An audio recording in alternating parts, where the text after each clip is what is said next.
I think the regulator has been pretty active in pushing for the agenda of insurance for all by 2047. Some very forward-looking moves which have been taken by the current chairman. The assignment of states to specific insurers in order to facilitate this entire penetration. That's been very commendable. So we have been assigned the states of Tamil Nadu and Pondicherry, and I think that's it's not just about increasing distribution. It's also got to do a lot about spreading awareness about insurance. So we have been very actively working in this space along with the regulator, and the way we look at it, making insurance accessible is also about having preferences for the customer, like in their language of choice. Wider options in terms of the product offerings that we offer to customers, and services, including claims. How do you make it more accessible? So those are the things that we have been working on. Physically, we have been having spending our time opening branches across all districts in the state, and making our digital assets available in languages, multiple regional languages. Not just static content, but even having transactional flows in our apps, in our portals, enabled with local languages. Having the products, which the insurer has been trying to push, as an agenda. I think building out those products and making it available for larger consumption. I think those have been the focus areas that we have been working on. I think very interesting question.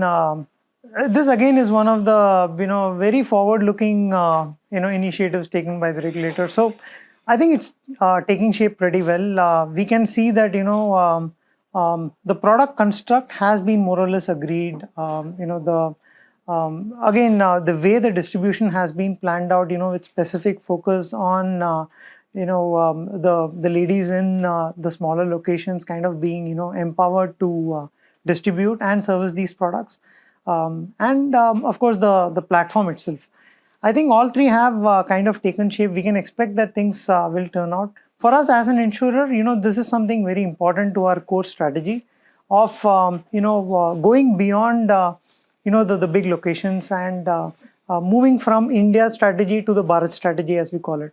So getting deeper into the Bharat, clearly, Bima Sugam, along with Vistar and the Vahak, I think that's a key part of the strategy.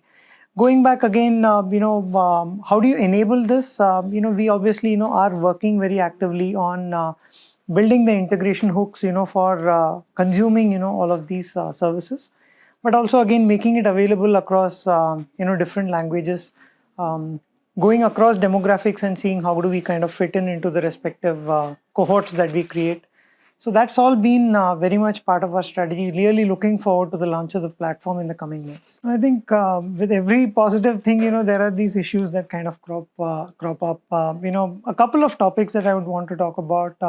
One, Gen AI, which is a very topical theme today. And when we talk about Gen AI, a lot of positives. I think there's been tremendous maturity coming in the product offerings itself.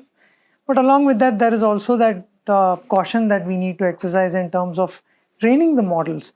So when we talk about Gen AI, there is this concept of responsible AI, and we very strongly believe in responsible AI. So anything that we put in front of a customer or a partner, we need to be 100% sure about the responses that come through. So that's kind of responsible AI for us.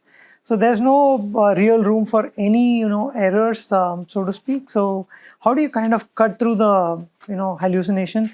Really investing in the prompt engineering to make sure that your responses are really coming out bang on every time that somebody is kind of hitting the engine. That's a very big focus for us. So that's on Gen AI.